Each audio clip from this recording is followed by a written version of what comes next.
त्यांचे अथाग म्हटले परमादरणीय भगवान महाराज इसाफच्या बाबा असतील, इकडे पांडू तात्या मोठ्या नाव पांडू तात्या पांडू तात्या असतील, इकडे आमचे सानप गुरुजी असतील, इकडे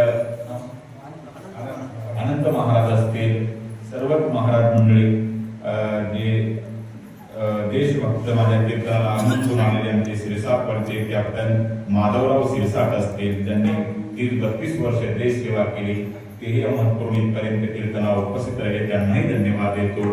आणखी महाराज मंडळी असतील, सर्वांचा जरी मला नामोल्लेख शक्य नसला तरी सर्वांच्या प्रती मी आदर व्यक्त करतो. लांब लांबून आलेले सगळे धनातील पारमार्थिक असतील, माझ्यासोबत आलेले आमचे परमार्थप्रेमी गजानन महाराज गायकवाड असतील, त्यांनाही नमस्कार, आणि जे नमस्कारातून राहिले असतील त्यांनाही मी नमस्कारच करतो. आणि वैयक्तिक एकेकाला वंदन केल्यापेक्षा मस्तके हे पाया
गाणारे गंध वाजवणारे इंद्र, तुम्ही जनकासारे कष्टावक्रासारखे विद्वान श्रोते आहात, पण मी शुकाचरणे पाहता एक सवाता भागून गेले.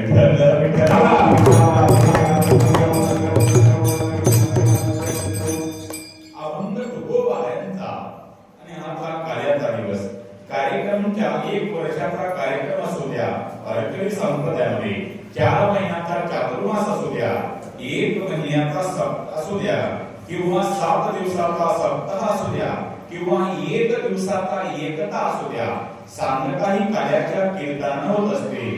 काला झाला म्हणजे सप्ताह संपला असं संयोजकाला वेगळं जाहीर करायची गरज नाही.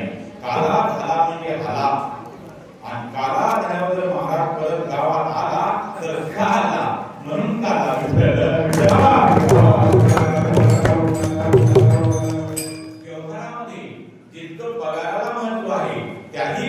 परमार्थामध्ये काल्याला महत्व आहे.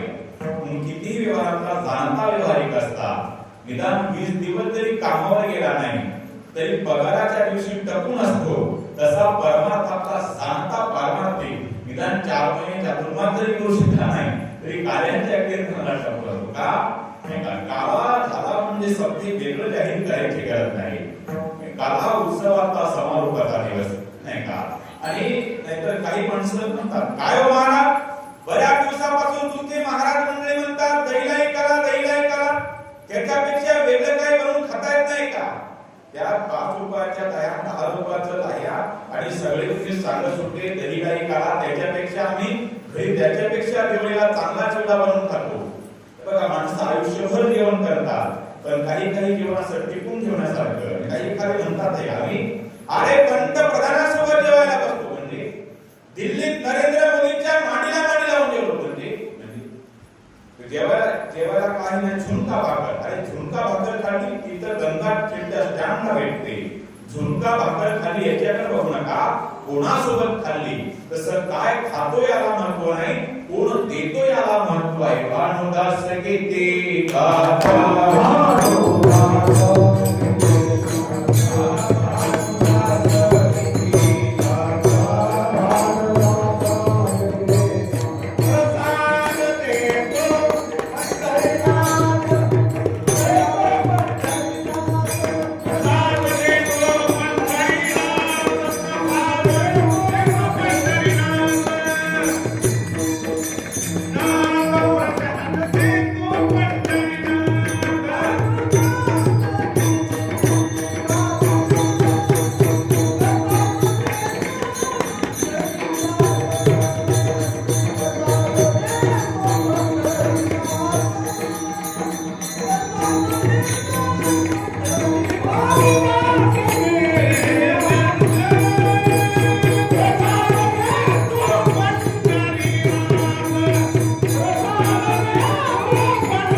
प्रसन्नता, आणि प्रसन्नता फक्त दोघांकडेच आहे. भानुदास गीती गात प्रसाद देतो पंढरीनाथ, या प्रमाणावरून देवाकडे प्रसन्नता आहे आणि दुसऱ्या प्रमाणावरून संतांनी प्रसाद दिला. एक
टाळी खाली चंद्रभागे वाळवंटी, माझा ज्ञान राजा गोपाल आसीला यावती, या प्रमाणावरून संतांनी प्रसाद दिला आणि भानुदास गीती गात प्रसाद देतो पंढरीनाथ, या प्रमाणावरून देवानी प्रसाद दिला.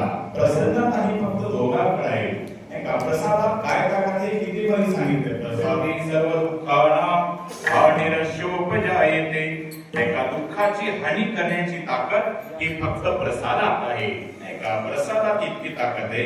नाही बघा, प्रसादात इतकी ताकद नाही तर प्रसाद अनेकांनी खाण्याचा प्रयत्न केला पण देवाला नाही भेटला. नाहीतर ते आपण गायचे कीर्तनात ऐकतच असतो बरं का. एकदा ब्रह्मदेवाला प्रसाद खायची इच्छा प्राप्त झाली तर त्या ब्रह्मदेवाला काल्याचा प्रसाद खाता आणि मग ब्रह्मा सोपान तो झाला. ब्रह्मा सोपान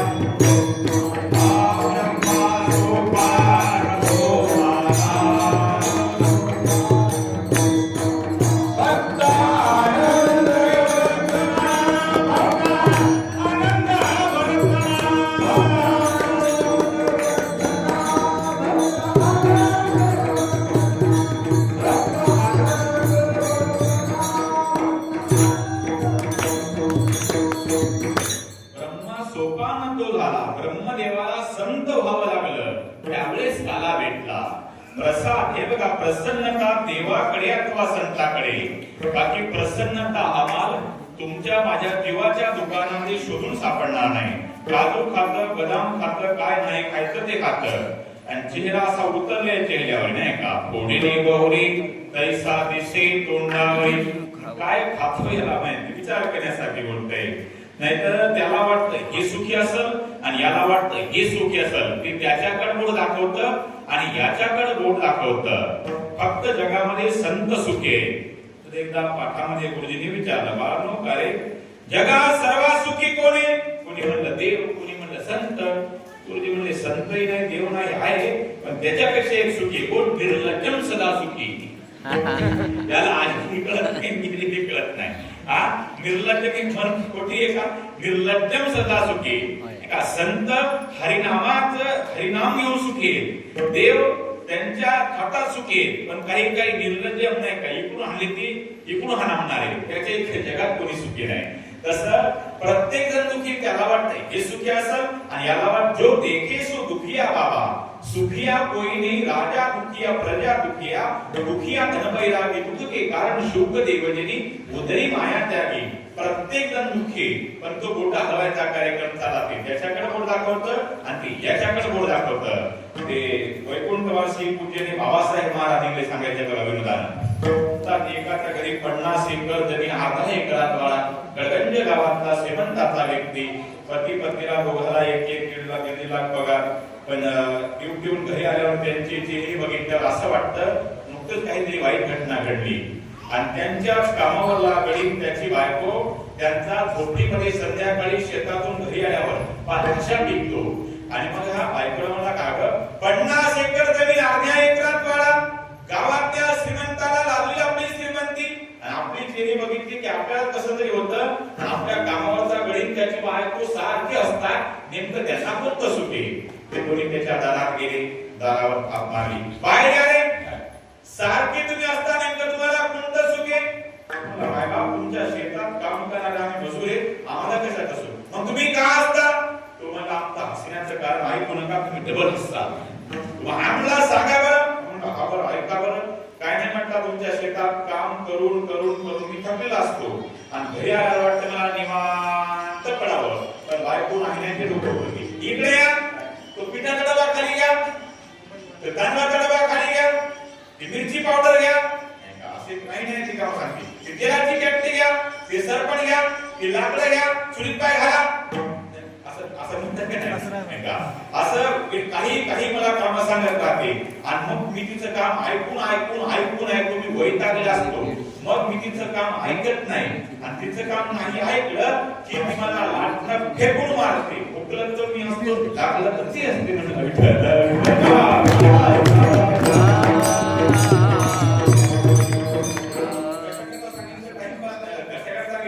त्याला वाटते हे सुखी, याला वाटते हे सुखी. एकदा असं ते दोन लोक त्यांचा कार्यक्रम चालू होता. एक दिवस असा टोला बसला, लाटण्याचा पाय फ्रॅक्चर झाला आणि त्याला गंगाखेडच्या जवळच्या हॉस्पिटलमध्ये ऍडमिट करण्यात आलं. ऍडमिट करण्यात आल्याच्या नंतर त्याच्या शेजारी त्याचे दोन पाय फ्रॅक्चर झाले, त्याच्या शेजारी झोपवलं. आता मी म्हणतो त्याचा एक पाय फ्रॅक्चर झाला, गप म्हणायचं का नाही. त्याचे दोन पाय फ्रॅक्चर झाले, एका पायावर त्याला म्हणायचा, तुम्हाला दोन पाय काय का. ते मला नाही नाही, माझं लाटण्यानं म्हणलं, तुझं माझं मोटरसायकलनं मोडलं. म्हणजे याला वाटतं हे सुखी असेल आणि याला वाटतं हे सुखी असेल. जीव दुःख का भोगतो याचं कारण शोधा. आपण ज्याला खरी संपत्ती समजतो ती संपत्ती नाही, ज्याला विपत्ती समजतो ती विपत्ती नाही. विपदो नैव विपद संपदो नैव संपद विपद विस्मरण विष्णू संपन्न नारायण स्मृती. भगवंताचा आठव ही सर्वात मोठी संपत्ती आहे आणि भगवंताचा विसर ही सर्वात मोठी विपत्ती आहे. आणि भगवंताचा नामस्मरण, त्याचं जर आपण अखंड नामस्मरण केलं तर तो प्रसाद देणार. आपल्याला प्रसन्नता का भेटत नाही, आपण त्या प्रसादाकडे प्रसाद या रूपाने बघत नाही. नाहीतर बघा, आपण काल्याच्या कीर्तनात असो कुठेही असो बघा, ते प्रसाद वाटणारा व्यक्ती प्रत्येकाला सारखा प्रसाद वाटत असतो. पण आता घेणारा जर लहान लेकरू असेल, त्याच्या हातात एवढा प्रसाद बसत नाही. मग त्यात वाटणाऱ्याचा काय दोष नाही का. वाटणारा प्रत्येकाला सारखा वाटतो, पण एखाद्याचं पात्र जर लहान असेल, लहान लेकराला त्याला किती प्रसाद असतो, त्यात वाटणाऱ्याचा दोष नाही. तसं भगवंताची कृपा ही प्रत्येकावर प्रसाद सारखाच भेटत असतो. काल्याचा प्रसाद असू द्या का आशीर्वाद, याला प्रसाद म्हणतात, कृपा प्रसाद नाही का. ही प्रत्येकाला सारखा भेटत असतो, पण जशी जशी त्याची पात्रता तसा तसा देवाचा प्रसाद भेटत असतो. आपली श्रद्धेची पात्रता जर जास्त वाढली तर आपल्याला प्रसाद नाही का. श्रद्धावान लभते ज्ञान. भगवंताला फक्त श्रद्धा पाहिजे, प्रसाद तर सगळ्यांना भेटतो. नाहीतर ते उदाहरण मी सांगत असतो बघा, एका अशा मोठ्या चौकामध्ये फार दिवसाचा दुष्काळ होता आणि आभाळ आलं होतं. प्रत्येकाला वाटतं आता मोठा पाऊस पडणार. मग काय केलं, दोघांनी आपल्या घरातल्या दोन टाक्या, एक 500 लिटरची टाकी आणि एक 1000 लिटरची रिकामी टाकी पाण्याची नाही का, त्या दोन पांढऱ्या टाक्या चौकामध्ये ठेवल्या. एक 500 लिटरची आणि एक 1000 लिटरची. झालं काय, रात्रभरात धो धो मुसळ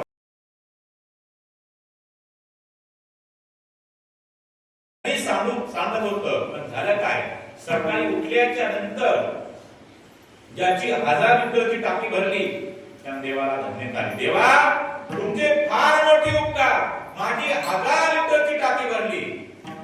पण 500 लिटरवाला देवाला शिवाय देऊ लागले. देवा त्याची भरली, पाणी खाली सांडत होतं. देवा त्याची 1000ची भरली, माझी 500चीच का भरली. देव मला त्यात माझा काय दोष आहे, तुझं पात्र जर 500 असेल, पाणी मी 1000चं टाकू तरी कुठून. तसं आपल्या वाटतं देवाने आमचं, आम्ही असं केलं देवा करता, देवाने आमचं तसं का केलं नाही. आपली पात्रता तितकी असेल, आपली श्रद्धेची पात्रता वाढणं गरजेचं आहे नाही का. तुलसीदास जी कहते, शबरी के घर में कोई पात्र नहीं रखा था, शबरी को जब भूख लगती थी तो कुछ फल खाती थी, शबरी को प्यास लगती थी तो अंजुली भर जल पंपा सरोवर जाकर पी लेती थी. लेकिन शबरी के घर में कोई पात्र नहीं रखा था, लेकिन शबरी की भगवान के पांव धोने की पात्रता थी. हमारे घर में तो पात्र बहुत थे, भगवान के पाव धोने की पात्रता नाहीये. शबरीचा विचार करा. शबरीच्या घरामध्ये कोणतं भगवंताचे पाय धुण्याकरता एकही पात्र नव्हतं, पण भगवंताचे पाय धुण्याची तिची पात्रता होती. त्यांनी हाताचे ओंजळीचं पात्र केलं आणि आपल्या डोळ्याच्या अश्रूने भगवंताचे पाय पूजा केली. ही भगवंती हा प्रसाद शबरी मातेला प्रसाद भेटला. देव शबरी मातेकडे गेला. शबरी मातेला देवाकडे जावं लागलं नाही, देवाला तिकडे जावं लागलं. सावता महाराजाला देवाकडे जावं लागलं नाही, देव सावता महाराजांकडे गेले. म्हणून त्यांकडे का जनाबाईचा विचार करा. जनाबाईच्या प्रत्येक कामामध्ये देव मागे पुढे यायचा. विचार करण्यासारखी गोष्ट आहे. जनाबाई त्यावेळेस दलंग राहायचं, सगळे चरित्र सर्वांना माहिती. त्यावेळेस देवाना यावं. पण मी नेहमी सांगत असतो, देवाजवळ असतो ना दादा, देवाजवळ असतो त्याला पुजारी म्हणतात, तर देव ज्यांच्याकडे असतो ना त्याला संत म्हणतात. विठ्ठल विठ्ठल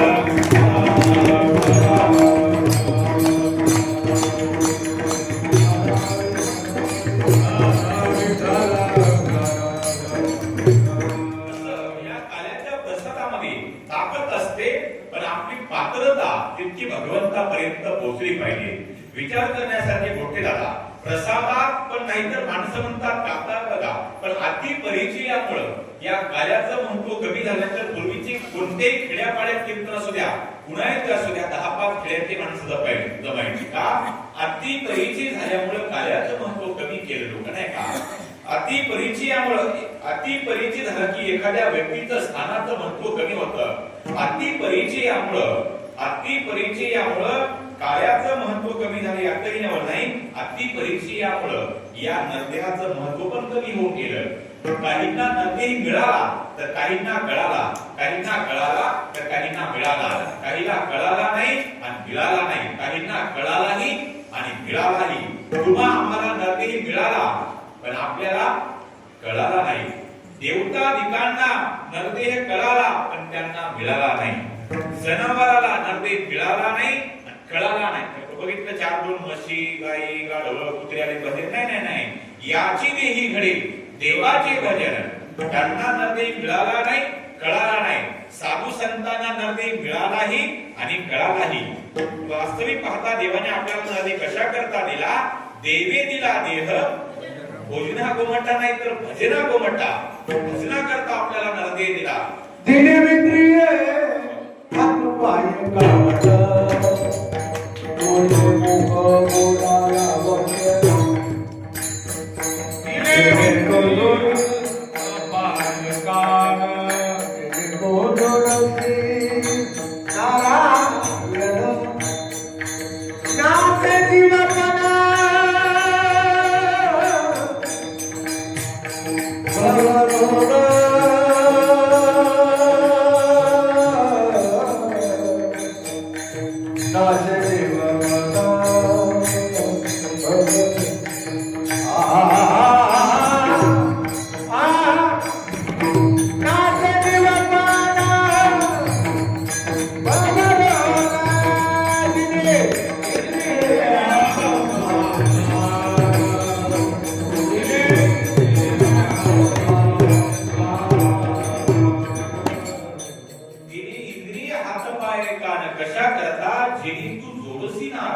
भगवंताचं भजन करण्याकरता आपल्याला नरदेह दिला. म्हणून चष्म्या करता डोळे का डोळ्या करता चष्मा, टोपी करता डोकं का डोक्या करता टोपी, पाया करता जोडे का जोड्या करता पाय, माणसा करता सदरा का सदऱ्या करता माणूस. अज्ञान माणूसही डोळे झाकून सांगेल महाराज, चष्म्या करता डोळे नाही, डोळ्या करता चष्मा आहे. टोपी करता डोकं नाही, डोक्या करता टोपी आहे. जोड्या करता पाय नाही, पाया करता जोडे आहे. सदऱ्या करता माणूस नाही, माणसा करता सदरा आहे. तसा देहा करता परमार्थ नाही, पण परमार्था करता देह आहे. देवी दिला देह भजना गोमटा, पण तो या झाला पाटा बाधिकेचा. देवाने आपल्याला नरदेह भजना करता दिला. म्हणून ज्या मातावरांनी 4 महिने चातुर्मास केला त्यांनी या नरदेहाचं सार्थक करून गेलं. अरे कोटी ब्रह्महत्या मुख पाहता जाती. सकाळी सकाळी बघा काकड आरती, आपण सगळे अभंग सगळ्यांना पाठ आहे बघा. काकड आरती बघा, जळती पातकाच्या राशी. काकड आरती लेकड्या भगवंताचा हरिनाम वाया जात नाही. हरिनामाचा खिचडी काला, हे बघा, काला भगवंताचा नामाचा सुद्धा हा सुद्धा कालाच आहे बघा. आणि नामाचं महत्व तर तुमच्या बाबा सांगायची गरज नाही. माझे गुरुजी वेदांताचार्य अर्जुनजी महाराज लाड गुरुजी, नामावर किती गुरुजींनी तर 500-600 गावामध्ये गुरुजींनी अखंड रामकृष्ण हरी सप्ते चालू केले, बरोबर आहे का नाही. आता तर गुरुजींची पुढच्या वर्षी 61 असल्यामुळे 61 अखंड हरिनाम सप्ते बघा सगळीकडे चालू आहे. पुढच्या वर्षी गोळा अखंड रामकृष्ण आहे. आम्ही गुरुजींना म्हटलं, गुरुजी आपण विद्वान आम्ही शिष्य मंडळी म्हटले आम्ही साजरी करणार सोहळा, म्हणजे आपण चांगल्या चांगल्या कीर्तन करायचे, कीर्तन घेऊ. गुरुजी म्हणजे कीर्तन वगैरे काही घ्यायचं नाही, कारण की कार्यक्रम तुम्ही करणार आहे. मी जर करणार असतो तर मी काही नियोजन लावलं असतं, पण तुम्ही करायचे. एकावर खर्चात पडू नका. रामकृष्ण आणि मंत्राच्या जगात कशातच ताकद नाही. मग आपण काय करायचं, 7 दिवस अखंड रामकृष्ण आणि सप्ताह ठेवायचा बघा. म्हणून ती अरविंदजी महाराज लाडगुरुजी ज्यांच्याकडे मी शिकायला होतो, आम्ही शिष्य मंडळींनी ठरवलं 61 गुरुजीला वाढदिवस काही आवडत नाही, पण आम्ही परत वाढदिवस पुढच्या वर्षी आम्ही जेवढे गुरुजीकडे शिकलेले शिष्य फक्त शिकलेले बरं का, तसं गुरुजींना मानणारे तर सगळेच येईल. पण नाही का, आम्ही विद्यार्थ्यांनी ठरवलं, तुम्ही होळला गेल्यावर कधी बघितलं असेल गुरुजींची रूम एकदम अशी पडकी रूम आहे, अशी भिंते आतली चिरलेली आहे बघा. आलेला कीर्तनाचा एकही रुपया गुरुजी स्वतःसाठी वापरत नाही. जे काय त्या आश्रमाला, मी त्या आश्रमात शिकलो, फुकट मोठे मला सांगायला अर्थ नाही का, 5 वर्ष शिकलो, एकही रुपया घेतला नाही का. नाहीतर विचार करण्यासारखे होतात की आमची रूम बघितली गुरुजीची नाही का, तिथं मच्छर येतात. आम्ही विद्यार्थी म्हटले, गुरुजी आम्ही फार बंगल्यामध्ये राहतो, तुम्ही असे गुरुजीकडे काय नाही घेत, बरे मला फक्त लागल्या वेळेस सारखे कीर्तन आहेत. आपला आश्रम महत्वाचा आहे, विद्यार्थी घडणं महत्वाचं आहे. मग विद्यार्थ्यांनी आम्ही ठरवलं गुरुजीच्या माघारी की गुरुजींना आपण निदान 10-20-25 लाखाला तरी आपण सगळ्या विद्यार्थ्यांनी मिळून गुरुजीला न कळू देता चांगला गुरुजींना आपण लावून द्यायचा. गुरुजींच्या 61 पर्यंत सगळ्या विद्यार्थ्यांनी, कोणी 10,000, कोणी 20,000, कोणी 50,000, काही गुरुजींना मानणारे म्हणते आम्ही 10 लाख देतो, म्हणजे तुमचे घ्यायचे नाही का. गुरुजी हे आम्ही फक्त गुरुजीकडे शिकलेले विद्यार्थीच देणार, हे गुरुजीलाही कल्पना नाही बघा. म्हणून असं अखंड रामकृष्ण हरी, अखंड गुरुजीने रामकृष्ण अशी गावासत्य केली का तुमच्या नामसाधनेवर म्हणलं बघा. नाहीतर अखंड रामकृष्ण प्रत्येक भागाभागात दुसऱ्या गुरुजींनी सत्य चालू केले. आता मी दरवर्षी, आता याही वर्षी, आता दिवाळीला दरवर्षी मी 5 दिवस गुरुजी सोबत असतो. याही दिवाळीला मी होतो गंगाखेडला कीर्तन होतं बघा. भाऊबीजेच्या दिवशी ते पुण्यतिथीचा काला होता, बरोबर आहे नाही, असते कोणी आहे कीर्तन त्या दिवशी. आणि मग असे दरवर्षी, तर गेल्या वर्षीच्या अगोदर असेच कीर्तन होते. आणि एकादशी कालची पंढरपूरची झाली. मी तुम्हाला नामाचं महत्व सांगतो, गुरुजींचं महत्व सांगत नाही तुम्हाला. नामाचं गुरुजींनी सांगितलेलं बघा. म्हणजे असं 2 वर्ष अगोदर मी दिवाळीला गेलो असताना गुरुजी म्हणजे आपल्याला एकादशीच्या आदल्या दिवशी आपल्याला पंढरपूरला पोहोचायचं. कालची एकादशी झालेली. मग सकाळचं कीर्तन तिकडे काळवाडीला होतं, ते 11 ते 1 टाकताय. मग नंतर पुन्हा भोजनापाळी. आणि म्हणजे आपल्याला 4 वाजता आपल्याला पंढरपूरला निघायचं. म्हणते 4 वाजता पंढरपूरला निघायचं, पण ते परळीच्या जवळ कासारवाडी गाव आहे बघा. म्हणजे तिथं आपण भेट देऊ, म्हणजे 4-5 वाजता रामकृष्णाने सप्ताह कालात आपण उगाच चलत भेट देऊ. गुरुजी चलत भेट देऊ म्हणजे 4 वाजता रामकृष्णाने चालू झालं, रात्रीचे 10 वाजले तरी गुरुजींचा रामकृष्ण रिझल्ट संपला नाही. गाडी बसतो गुरुजी आपल्याला पंढरपूरला जायचं होतं, तिथेच आपल्याला 10 वाजले, लय उशीर झाले. रामकृष्ण हरी गुरुजींनी मला एक उदाहरण सांगितलं होतं, की उदाहरण घेण्यासारखं आहे. आता मी मुद्दा तुम्हाला इतकं का सांगितलं, मी मुद्दा तुम्हाला सांगतो. मग गुरुजी म्हणते काय म्हणजे इथं रामकृष्ण हरी भजनात कळलं, मग तुला एक म्हणजे वैजनाथ उदाहरण सांगतो. म्हणजे एक पुण्याच्या स्टँडला एक व्यक्ती, उदाहरण किती घेण्यासारखं आहे, एक व्यक्ती पुण्याच्या स्टँडवर रेल्वेमध्ये बसता आणि रेल्वेत बसलेल्या सीटवरच्या व्यक्तीला म्हणला, ही गाडी कुठे चालली. त्यानं सांगितलं ही गाडी मुंबईला चालली. तुम्हाला कुठं जायचंय. तुम्हाला नाही मला नागपूरला जायचंय. तो प्रवासी आज बसलेला म्हणतो, उतरा खाली, ही गाडी नागपूरच्या दिशेने जाणार नाही, ही गाडी मुंबईला चालली. तो व्यक्ती काय म्हटला, जाऊ द्या म्हणले, त्या मुंबईला गेली. आपण तुम्ही म्हणले नागपूरला जायचंय, गाडी मुंबईची, आणि तुम्ही म्हणता काय होत नाही, मी मुंबईला येतो. हे बाबा साहेब म्हणले, मी मुंबईला गेलो तरी भिकच मागणार आहे म्हणले, आणि नागपूरला गेलो तरी भिकच मागणार आहे. कळलं ना तुम्हाला. जसं गुरुजी म्हणले आपण कासारवाडीत जरी केलं तर आपण रामकृष्ण हरी भजनच केलं, आणि पंढरपूरला गेलं तसं आपण रामकृष्ण हरी भजनच करणार आहे. तसं तुम्ही जन्माच्या जन्म संसार करा तरी आपल्याला मरण मरण निश्चित आहे आणि जन्माच्या जन्म परमार्थ करा तरी मरण निश्चित आहे. म्हणून जन्माच्या जन्म येऊन संसार करून गेल्यापेक्षा हे आजचे कार्याचं कीर्तन करून मिळत काय वाईट आहे नाही का. म्हणून इथं कीर्तनात तरी जे आलेले तरी रामकृष्णाने भजन करा. एकदा मोठ्या प्रेमानं रामकृष्णाने भजन करू आपण. रामकृष्ण हरी राम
येणार नाही. कारण ते कपाळा ज्याचे नामने वाचे एखाद्या कारण ते कपाळात असतं त्याला देवाचं नामस्मरण घडत नाही. विचार करण्यासाठी मोठे बघा आपला पाठाकडून कोणता प्रसाद हे बघा हरी नामाचा खिचडी काला प्रसाद सर्व दुःखाना आणि रजोपदे येते. कार्याच्या कीर्तनामध्ये दुःखाची हानी करण्याची ताकद त्या प्रसादात आहे. प्रसाद देवाने दिला आणि संतांनी दिला इथपर्यंत आपण बघितलं. पण या कार्याच्या कीर्तनामध्ये विशेषत्वानं चरित्र ते उच्चारायचं असतं ते भगवान श्रीकृष्णाचं चरित्र ते उच्चारावे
उच्चारण करायचं. नाहीतर भगवान श्रीकृष्णात असं म्हणतात त्यांच्या आयुष्यात 125 म्हणजे 125 वर्ष पृथ्वीला होते. पण नाही का 11 वर्ष 52 दिवस गोकुळामध्ये राहिले भगवान श्रीकृष्ण. 18 वर्ष 7 महिने 18 वर्ष 7 महिने नाही का 11 वर्ष गोकुळात राहिले, मथुरेत राहिले 55 वर्ष, द्वारकेमध्ये राहिले 18 वर्ष 7 महिने. असं सगळं गणित तिथं 125 वर्ष जगले. पण सगळ्यात कमी भगवंत कुठे राहिले? गोकुळात राहिले. नंतर त्यांनी आपला अवतार संपवला. सगळं चरित्र काय वापस नाही करता. त्यांनी अवतार नंतर संपवला. पण सगळ्यात कमी दिवस 11 वर्ष 52 दिवस गोकुळात राहिले. बाकीची कुठं 55 वर्ष 18. पण सगळ्यात कमी तरी राहिले. तिथं चरित्र उच्चारायचं असतं. चरित्र ते उच्चारावे केले देवे गोकुळी. कार्याच्या कीर्तनामध्ये भगवान श्रीकृष्णाचं चरित्र जर आपण ऐकलं, त्याच्या चोऱ्या केल्याचं चरित्र असं ऐकलं तर असं म्हणतात मोठमोठ्या कीर्तनकार मोठ्या मंडळीच्या मुखामधून ऐकलंय की म्हणतात आपण जीवनात जर चोऱ्या केल्या असतील ते पाप नष्ट होतं कार्याचे कीर्तन ऐकल्याच्या नंतर. आणि याचा अर्थ असा ना करा चोऱ्या करायच्या कीर्तनात बसायचं नाही का, नकळत घडलं असेल तर नाही का. भगवान चरित्र ते उच्चारावे केले देवे गोकुळी. भगवान श्रीकृष्णाने गोकुळात अनेक चरित्र केले महाराज नाही का. आपण तर बघतो बघा चोऱ्या केल्या भगवानच्या कार्याच्या कीर्तनात गोविंद लोणी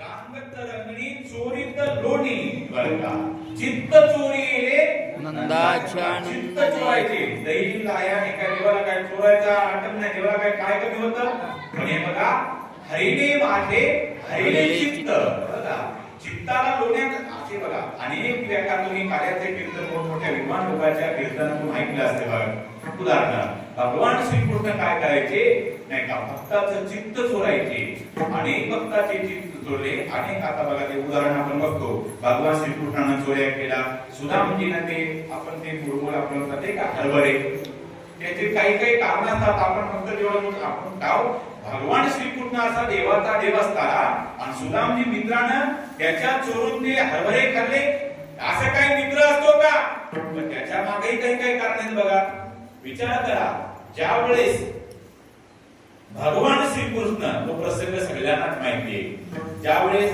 वनामध्ये गेले होते आणि मग ते कडकड पाऊस विलांचा कडकडात असं धोधो मुसळधार पाऊस चालू होता आणि मग ते हरभरे खात होते कोण सुदामजी आणि भगवान श्रीकृष्ण सांगितले सुदामजी हरभरे द्या नाही म्हणजे माझे दात कडकड वाजतात हरभरे माझ्याकडे नाही मग विचार करा असं देवाला आणि देवाच्या मित्राला असं खोटं बोलणं शोभतं का नाही का काही नास्तिक काही म्हणतात बघा ज्याचा आमच्या देवा धर्माचा काही संबंध नाही ते म्हणतात खाऊ देवानं चोऱ्या करावं का देवाचा तसा मित्र असतो का सुद्धा म्हणून चोरून खाऊ का पण याच्या मागचं काही माहिती तेवढंच माहित असतं तेवढेच प्रमाणे त्याला पाठ असतात आणि मग ते देवावर टीका करतात श्रीकृष्ण खाऊ असा देव असून त्याला 16,108 बायका एका शोभण्यासारखे म्हणजे बराबर देवाचा काहो तुमचे प्रभू राम देव म्हणतात आणि ज्यानं असं करावं का तसं करायचं देवाचं चरित्र पुरेपूर अभ्यास काही आयुष्य घालवले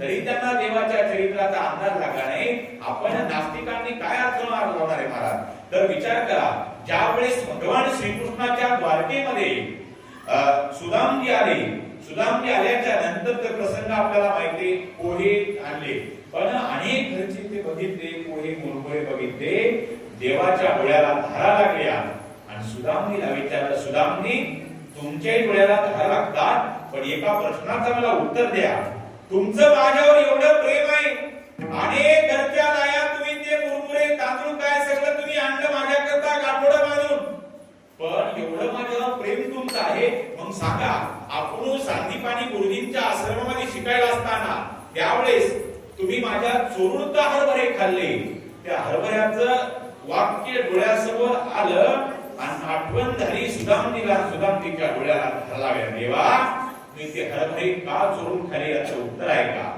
आपण सगळे आश्रमातले त्या रात्री आपण झोपले होतो आणि आपल्या गुरुमाता त्यावेळेस तिथं आम्ही सगळे विद्यार्थी झोपले होते रात्र मध्यरात्री आपल्या आश्रमामध्ये चोरटे आले आणि त्या चोरट्यांनी आश्रमातलं काय धंदोल त्याला वाटलं काहीतरी सापडलं मला उतरणी त्याने हात घातला हरभऱ्याचं गाठोडं लागलं त्या चोरट्यांना वाटलं या काहीतरी दागिने आहेत मणी आहे सोन्याचे ते चोरटे घेऊन पळत सुटलं गुरुमातेनं बघितलं आणि सांगितलं काय माझ्या विद्यार्थ्याच्या मुखातला घास घेतो का चोरून घेतो ने हरभरे न्यायचं तर ने पण जो कोणी तो हरभरे खाईल त्याला आयुष्यभर दारिद्र्य भोगावं लागल चोरट्यांनी ऐकलं आणि ते गाठोडं फेकून दिलं चोरटं पळून गेलं पण ते गाठोडं घेतलं गुरुमातेने घेतलं परत उतरणीमध्ये ठेवलं आणि ज्यावेळेस भगवान श्रीकृष्ण सुदामजी आणखी काही सवंगडी विद्यार्थी वर्ग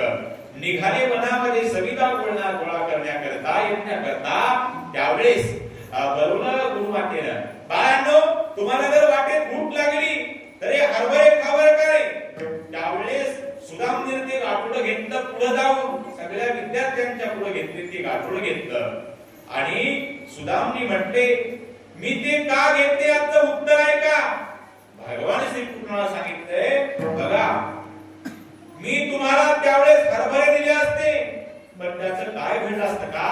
त्या हरभऱ्याच्या मागे शाप होता, गुरुमातेने शाप दिला होता, ते चोरटे घेऊन पळत होते. जो कुणी हे हरभरे खाईल त्याला आयुष्यभर दारिद्र्य भोगावं लागल.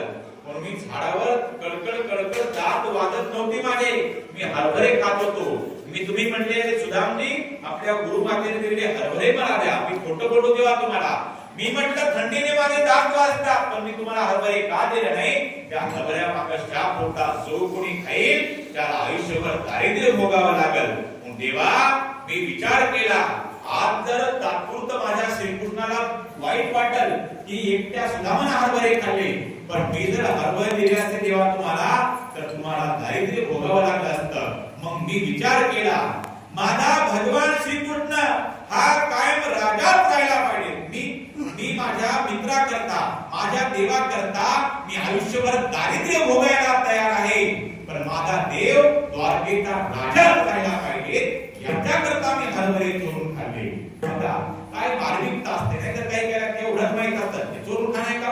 पण बघा किती विचारदृष्टी, किती विचार करण्यासारखी सुदामनीचं किती भगवंतावर प्रेम आहे. मित्राकरता त्याने आयुष्यभर दारिद्र्य भोगलं, पण देवाने त्याला काही कसूर ठेवली नाही.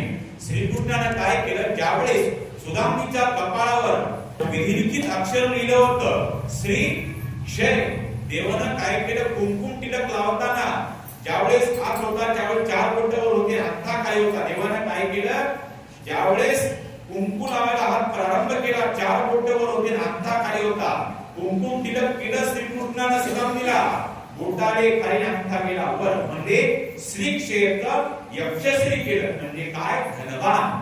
सुदामाच्या कपाळी लिहिले होते विधीने भिकच मागावे, पण सुदामाच्या कपाळी लिहिले देवाने भिक न मागावे.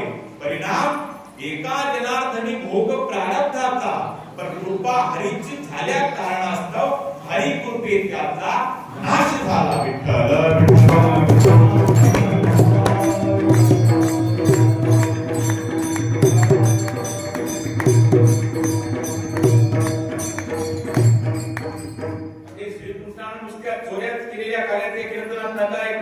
भगवान श्रीकृष्णाचं आणि सुदामजींचं काय नातं होतं बघा. मित्राकरता दारिद्र्य भोगावं लागलं, नाहीतर आताची कलियुगातले मित्र बघा आणि त्यावेळेचे मित्र बघा, आता एकमेकाच्या मरणावर टकतात काही असे मित्र काय कामाचे. म्हणून आपल्या सुखाच्या काळामध्ये आपल्या हातावर टाळी देणारे मित्र, पण आपल्या दुःखाच्या काळामध्ये आपल्या सोबत टाळाटाळी करतात असे मित्र संकटकाळी काय, पण अंतकाळी सुद्धा कामाला येत नाही. मैत्र केला महाबळी कामा नाही अंतकाळी. मैत्री असावी माझ्या भगवान श्रीकृष्णासारखी आणि सुदामजी सारखी मैत्री असावी, असं काहीतरी शिकण्यासारखं असावं बघा. तर आपण काल्याच्या कीर्तनामध्ये काय शिकतो आपण, तर काल्याच्या कीर्तनामध्ये भगवान श्रीकृष्णाचा विचार बघा. मैत्री शिकायची ती सुदामजी कोण, मित्राकरता मित्र काय कोणत्या टोकापर्यंत पाहून स्वतः करता दारिद्र्य भोगलं अख्खं आयुष्य, पण देवाने त्याला सोन्याची नगरी दिली. त्याला इतकं अखंड मित्र मित्रांवर प्रेम करतात ते सुदामजीच्या चरित्रावरून आणि श्रीकृष्णाच्या चरित्रावरून लक्षात येतं. काय भगवंतानी भक्ता करता काय काय नाही केलं बघा. आरतीमध्ये असता बघा पूज्यने सदानंद गुरु येऊन गेले बघा. त्यांनी सांगितलं की राधेला भेटण्याकरता एकदा भगवान श्रीकृष्णाला राधेला भेटण्याकरता ओढ निर्माण झाली. अखंड राधा भगवान श्रीकृष्णाचं नामस्मरण करायची. राधा इतकी भक्त होती भगवान श्रीकृष्णाची, आणि पण राधेची सासू म्हणते, अगं त्या श्रीकृष्णाचं नाव जर घेशील माझ्या पुढे तर माझ्या इतकं कोणी वाईट नाही. काय केलं, राधेच्या सासूनं राधेला घरात कोंडून ठेवलं. कोंडून ठेवल्याच्या नंतर तिला श्रीकृष्णाची दर्शन घ्यायची इच्छा झाली. आता देव कुणाकुणाची इच्छा पूर्ण करत नाही. देवाला राधेची आठवण झाली. किती भक्त काळजी करतो श्रीकृष्णानं द्वारकेच्या राजानं राधेकरता राधेला दर्शन देण्याकरता मागचा पुढचा विचार केला नाही. एका कासारणीचं रूप धारण केलं आणि कासारणीचं रूप धारण केलं. ज्याच्या त्याच्या ती दारात कासारणी जायची आणि आरवी ठोकायची. बांगडी आवाज दिल्याबरोबर त्या गौरवी यायच्या, माता मावळ्या यायच्या. एक कासारी बाई मला बांगडी भर ग. काल जरी बांगड्या भरल्या तरी थांबवायच्या आणि परत बांगडी भरायची का? अरे भगवान श्रीकृष्णाचा तो आवाज होता, दुसऱ्या कोणाचा नव्हता. आणि भगवान श्रीकृष्णानं त्या गौरणीला स्पर्श केल्याबरोबर ती ब्रह्मस्वरूपाला प्राप्त व्हायची. परत पुढच्या चौकात गेल्याच्या नंतर ती कासारी म्हणजे भगवान श्रीकृष्ण ठोकली आवडी बांगडी, एका काळजाचा ठाव घेणारा तो आवाज होता. त्या गौरणी यायच्या, अगं कासारी बाई मला बांगडी भर ग बाई, असं करतात. ज्या गौरणीला स्पर्श केला देवानी त्या कासारणीनं ब्रह्मस्वरूपाला प्राप्त व्हायची. विचार करण्यासारखी गोष्ट दादा. आणि असं करता करता भगवान श्रीकृष्ण त्या बाकीच्या गौरणी विचार केला कागद दररोज आपल्या गावात तो कासार येतो, त्याचा आवाज काही वेगळा, तो येतो त्याचा आवाज म्हणजे बांगड्या. अरे बाबा गप बसायचं काय देतो तू, नाही का? ते कसं हिचा आवाज म्हणजे काळजाला छेद घेण्यासारखा या गौरीचा आवाज, या कासारणीचा. आपण हिच्यातून बांगडी भरलीच पाहिजे. असं करता करता करता करता राधेच्या घराच्या जवळ चौकात भगवान श्रीकृष्णाने ती कासारी केली. परत आवळी ठोकली बांगडी. तो आवाज ऐकला कोणी? राधेच्या सासून आवाज ऐकला, अय बांगडीवाली थांब ग बाई, मला बांगडी भर. आता भगवान श्रीकृष्ण दिवस मावळायला होता. ते कासारी म्हणली, बरं का आपल्याबाई सासूबाई आईसाहेब तुम्ही काही करा, मी सकाळी पहिल्या व्यक्तीने येते, तुम्हाला बांगडी भरते. पण आता दिवस मावळायला बघा, थंडीचे दिवस चालू झाले, चांगला दिवस मावळतो बघा, मला घरी जावं लागल, आता दिवस मावळ. अगं नाही नाही बांगडी भरलं नाही, तुमचं जरी खरं असतं पण माझी सासू फार खट्याळ आहे, मला घरी जायला जर उशीर झाला ना ती मला अंधारात रात्रभर दिवसभर तिला मला कोंडून ठेवल. असं म्हटल्यानंतर तिची ट्यूबलाईट पेटली. कोणाची? राधेच्या सासूची. तिला वाटतं माझ्या सुनाला मी हात कोण येईल नाही का, तिचा चेहरा उतरला. अगं तसं काळजी करू नको, तुला जर वाटत असेल ना कासारी बाई तुझी सासू काही म्हणणार नाही, वाटलं तू आजच्या दिवस माझ्या घरी मुक्काम थांब. देव म्हणजे जमलं, मला हे पाहिजे होतं, बाकी काही नाही नाही का. झालं देवाचं काम. आणि मग अगं तुझ्या वयात माझी सुने, तुम्ही दोघी गप्पा गोष्टी करा, मी भोजन तयार करते, तुम्ही जेवण करा, गप्पा गोष्टी करा.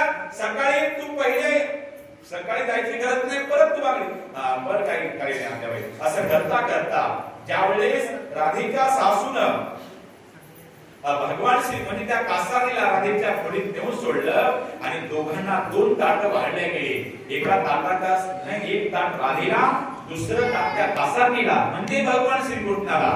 झालं काय, ती कासारणी इतकी स्वरूपवान होती, ती आता राधेच्या समोर राधेने विचार तिच्याकडे बघितलं नाही, कोणी काय बघितलं नाही, रूप बदललं होतं ना कासारणीचं. आता मग ते राधेनं जेवण चालू केलं. पण राधा कशी जेवत होती? एक एक घास, नाजूक घास नाही का, तोड भरू देत नव्हती. आणि ती कासारी दिसायला राधेच्या पेक्षा सुंदर होती, पण तिचं खाणं कसं होतं? देव ती काय कासारी नव्हती, तो कासार बाबा नाही का, तो भगवान श्रीकृष्ण होता. यानं काय ना ते बोरिंग मशीन मध्ये माणसं नाही का भात खाल्ला असा नाही का, तसं त्या कासारीनं असा भात खायला चालू केलं. राधेने विचार केला दिसायला नाजूक दिसते, पण हिचं काय खाणं काय चांगलं नाही. बघितलं वारकाईत आधार की खाणं असं कसं बरं का. आणि एकमेकाची कासारणीची राधेची नजरावर नजर गेल्याबरोबर ती कासारी हसती. हसल्याच्या नंतर त्या कासारणीचे दात दिसले आणि राधेने ओळखलं कृष्ण तुला, मी तुला ओळखलं, तुझ्या दातावर ओळखलं. तू रूप जरी बदलला असेल पण तुझ्या दातावर ओळखलं. पण हे रूप धारण करायचं तुला काय करत? अरे का बाईचं कासारणीचं रूप धारण केलं. त्यावेळी देवाच्या डोळ्याला धारा लागल्या आणि राधा म्हणजे देवा माझ्या करता तुम्ही हे रूप धारण केलं. हे बघ राधे, माझ्या भक्ता करता मी कोणतं रूप धारण करतो, फक्त त्याने माझी आठवण केली पाहिजे. साधावया भक्ती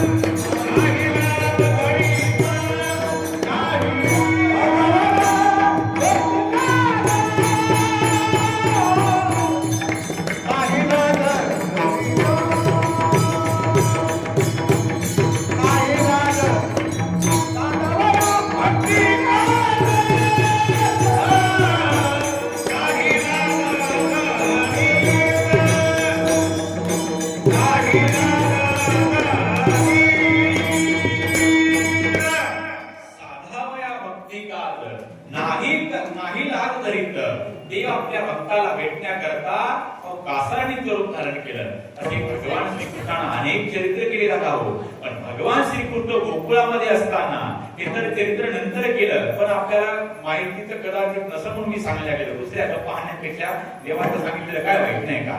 म्हणून तो विचार करण्यासाठी बोलते भगवान श्रीकृष्णाने असे अनेक चरित्र केले.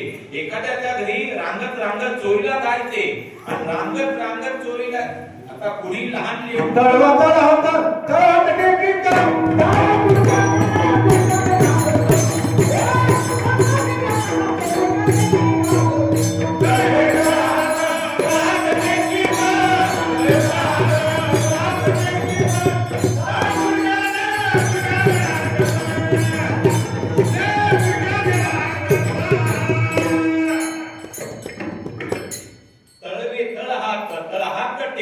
डाव्या गुडघ्याने रांगत. अरे असे रांगत रांगत जायचे आणि घरात कुणी न दिसल्याचा सुगावा लागला की एकदम ठरून धारण करायचे, चोरी करायचे, परत रांगायचे.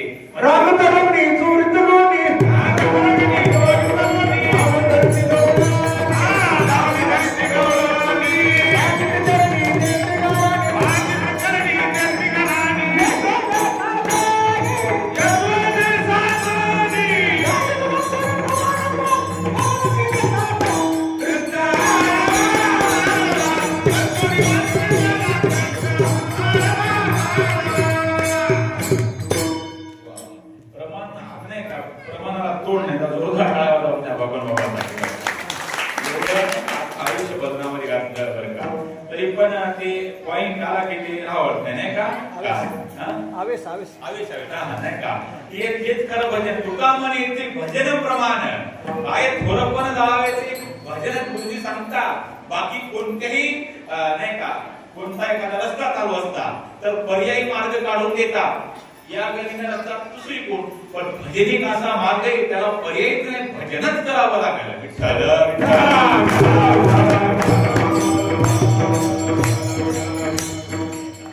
रांगत रंगणी चोरीच नाही का दोन्ही चोरायचे. अनेक असे करता करता एक दिवस भगवान श्रीकृष्णाने विचार केला, अरे गोपाळांना बघितलं काय तुमच्या तब्येती कशा, तुमच्या घरी काही दयाला काही कमी नाही.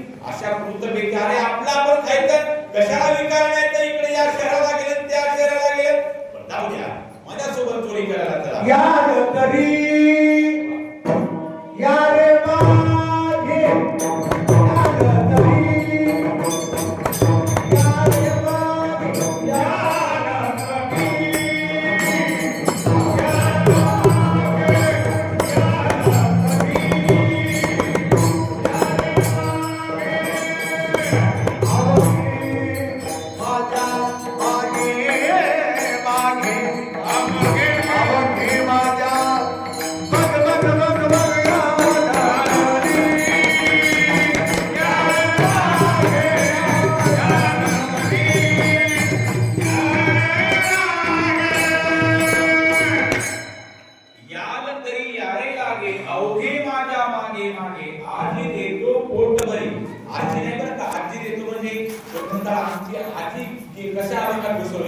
आधी म्हणजे आज आधी देतो नाही का. त्यावेळेस पण आज गवळणी काय म्हाताऱ्या पण गवळण होत्या. एक तर भगवान श्रीकृष्णाला एका म्हाताऱ्या गवळण ती गवळण काय साधी होती 7.5 फूट उंचीची. आणि त्या गवळणीने काय केलं श्रीकृष्णाला चोरी करताना पकडलं. चाल तुझ्या आईकडे तुला नेऊन देतो, तुला देव म्हणतात भगवान श्रीकृष्ण म्हणतात. त्या म्हातारीने भगवान श्रीकृष्णाला धरलं. पर ओढत नंद पाटील कुठे गेले, कुठे गेली यशोदा? बघा तुम्ही त्याला देव म्हणता, बघा कशा चोऱ्या करत. पोटाला धरून आता काय केलं असा आवाज दिला यशोदे मातेला. यशोदा माता घराच्या बाहेर आली, पण येताना यशोदा मातेच्या पोटाला कोणी धरलं होतं? श्रीकृष्णाने धरलं होतं. मग त्या मातेने विचार केला तिच्या पोटाला जर धरते पोटाला श्रीकृष्णाने धरलं तर माझ्यासोबत कोणी तिचाच नातू तेव्हा काय करतात त्या महाराज कारण डायरेक्ट रूप बदललं. आणि मग झालं काय रूप बदललं. आता मग तिची आईस्क्रीम पार दिवस गेर पडले, आईस्क्रीम झाली. ते यशोदा माता म्हणल्या आधी चष्म्याचा नंबर वाढला का तुमच्या, नीट बघत द्या आणि नंतर येता. माता येता काही म्हणली नाही. माता मी थांब कसे की तो ऑलरेडी आता ती यशोदा यशोदा माता गेली म्हणा. आता हा बाप फार खेळी. यानं काय केलं, यानं परत रूप श्रीकृष्णाचं दिलं. आधी कसं झालं, आधी म्हणजे आज नाही उद्या फिर मिळेल. दुसऱ्या देवाला हेच जमत नव्हतं. देवा तुम्ही त्याच्या शरण जो मत होय अनन्य शरण त्याचे निवारे की जन्म मरण. पण देवासोबत जर आपण जर पैल लावले तो कसं काय देव हारच होता. मात्र जरी होय आम्ही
देव तिच्याच घरात गेले. चोरी करता करता देवानं पकडू दिलं. पण तिने दुसऱ्याशी काय केलं, धरलं श्रीकृष्णाला घातलं पोट्यात. म्हातारी घटनाकडे होती महाराज ऋषी पुत्राची म्हातारी. तिनं ते घेतलं, श्रीकृष्णाला पोट्यात टाकलं. देवाने उचलून देवाला तर पुढचा कार्यक्रम करायचा होता. आणि ती परत गेली. गोकुळ वासियांनो चला या बाहेर. यशोदा एक बाहेर काल म्हणत होती ना, बघ आज बुद्धे मला सैत्याला पकडून आणलं. कुठे गेले नंद पाटील. सगळे गोकुळवासी सगळे जमले आणि त्या म्हातारीने काय केलं, ते पोट्यात पकडून आणलं ना श्रीकृष्णाला. दंदिशी आदळलं. बघा सोडा, काल त्यानं रूप बदललं. बघा त्याला धरून आणलं का नाही. ते यशोदा माता म्हणते बाकीच्या वडील आधी एवढं पवित्र काम तुमच्या हाताने मी सोडा होतं. नाही मी सोडणार नाही. सोडा. आणि मग तशी आपण का सुधुरी सोडतो. त्या म्हातारीने ते पोतं सोडलं. श्रीकृष्ण जर निघलाच नाही. त्याच म्हातारीचं 90 वर्षाचं म्हातारा काठी घेऊनच बाहेर निघालं. म्हातारीचं पार आईस्क्रीम घेतली. यशोदा माता म्हणले आजी माझ्या मुलाच्या नादाला लागू नका. दुसऱ्या दिवशी भगवान श्रीकृष्ण नाही का तिच्या घरात गेले. नाही का दही दूध खाल्लं, लोणी खाल्लं. नाही का आणि दुसऱ्या दिवशी सकाळी त्या सगळ्यांनी बघितलं चोरी झाली, चोरी झाली, चोरी झाली. नाही का बघितलं त्या दुधाण्याकडे बघितलं. त्याचं वर्णन तुकोबाला बंधाच्या पहिल्या चरणात.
गवळणी तवती पालती दुधानी दुधानी पालती बघितली आणि गवळणीचा आढाव अगं चोरी झाली चोरी झाली म्हणते अगं तुझा संशय माझा संशय अभंगाचं दुसरं चरण म्हणते पाहण्यात गंगाती आपण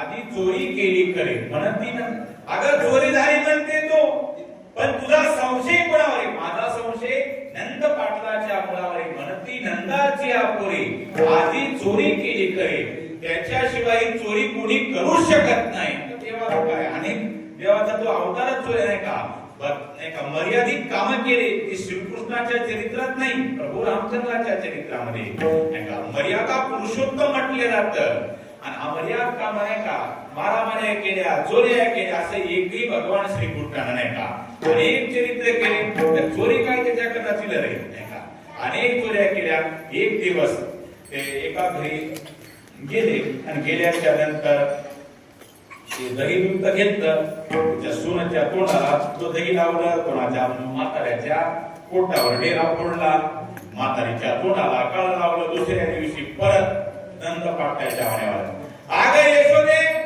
आवर तुझ्या कानाला आवरी आवरी आपला काना नाशिली आमच्या सुना अजून का लाज नाही म्हणा अगं लाज देवाची लाज काढली देवाच्या आईची लाज काढली देवाला राग येणार का नाही अगं माझ्या आईची लाज काढते का थांबता देवाला काय सांगायची गरज आहे महाराज देवाने काय केलं देवाने त्याच्या घरी परत चोरी करायला चालू केलं सुगावा लागत नव्हता शेवटी वैतागून सोडले ती दोघ जण सुनालाही मुलालाही आणि ते सुना